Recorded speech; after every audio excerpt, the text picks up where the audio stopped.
All right, so we started some fall annual flowers indoors, and they're ready to be transplanted out in some bigger containers.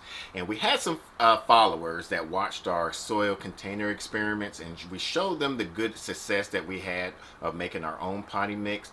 So in this video, we're going to show you how to make our Nakid potting mix, and we're going to start right now.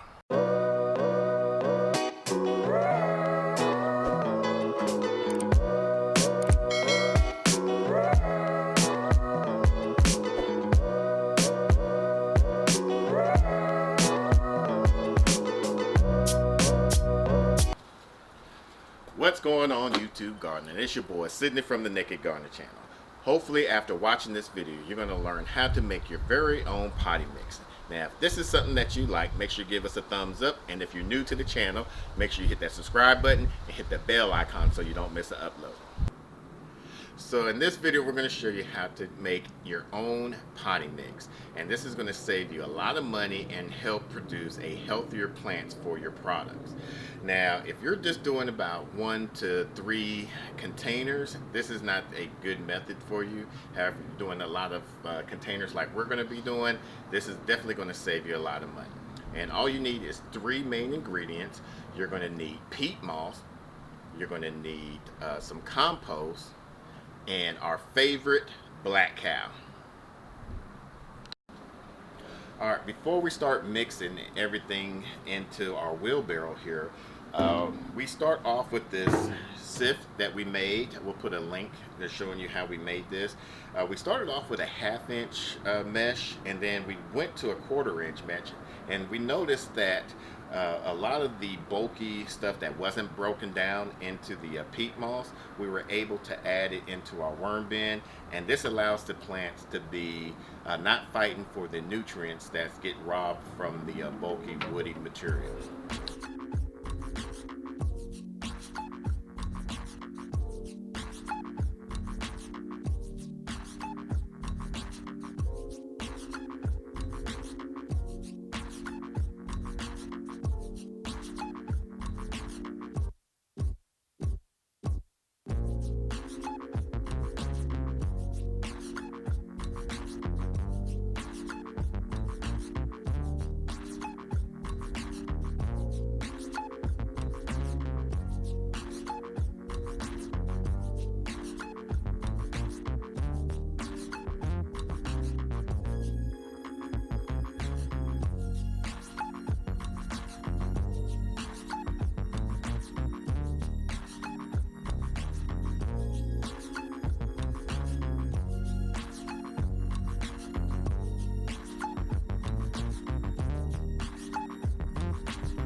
Alright, so now we got these 3 organic matters in here, and you basically want to do it in a 1:1:1 ratio.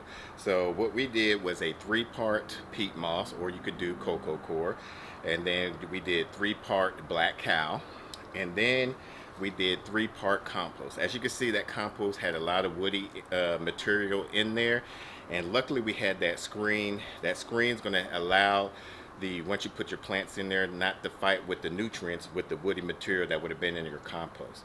So next we're going to add the perlite, which is going to allow some drainage for your containers.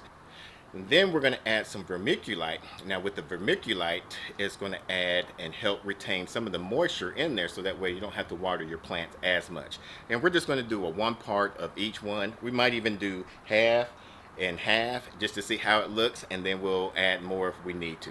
Now these are they get very, if it's on a windy day, you want to wear a mask because you don't want to ingest some of the dust that it flies off once you pour it in there. So we're going to put our mask on to be safe.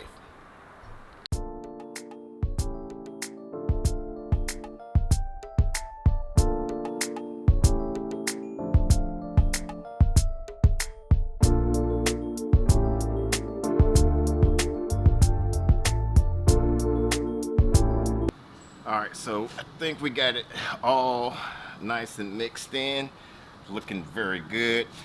We had mostly just rainwater in here from the previous days it had rained, but if you don't collect your rainwater, you wanted to get it into a nice mixture like this where it's not, when you squeeze it, no water is like just sopping down. Basically a cake mix. So if your container mix gets too wet or too dry, you can either, if it's too wet, you can add some more of the organic materials in here, and if it's too dry, you can add some more water in there till it gets into the nice consistency like this, where you can crunch it up, it gets into a form, and then but it's easily break apart. So now we're going to mix this up a little bit more and put it in some containers and start transplanting some of the plants.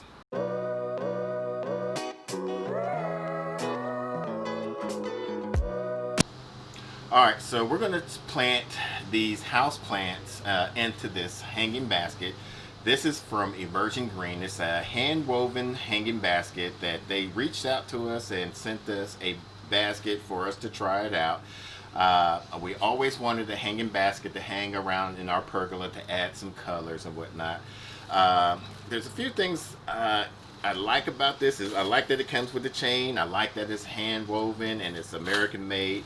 The thing I wish that they did was had this in a mesh for here. That way it could have had, when you water it, it could kind of breathe and has some drainage. But what is the material? It feels like a plastic. We're going to poke some holes in here so that way once we add the soil and water, the plant doesn't get waterlogged. We got these from a local nursery, and Mrs. Nakid Gardener loves these Soilless, at least I do, if she does. I love the purple in it. Yeah, and which is good. So we're gonna try this one with one of these airplane snake plants, or airplane plants, I believe. Yeah, and then we're going to add this purple heart plant, kind of give it a nice little filler, spiller, and thriller effect on here. And then we have another basket. We're going to do the same thing. We have, I'm not sure what this is. Oh, here we go. We'll put a link. I can't even. A Meridian Lorformis bright star. It's a bright star. Yeah. So we're going to add with this area. We're going to do, this is another Soilless, so we're going to have it like that, and another air plant. I think that'd be pretty nice. What you think? Yeah, I like the combination for the hanging baskets. So we'll see how that goes.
As we're transitioning to the fall season, that's one thing I love about it is we don't have to water as much.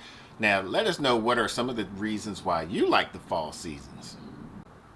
All right, so now that we got that transplanted, we're going to transplant this marigold into this 1 liter container here, and then we're going to transplant these sunflowers into a bigger pot so that way Mrs. Nakid Garden can get her fix on her sunflowers.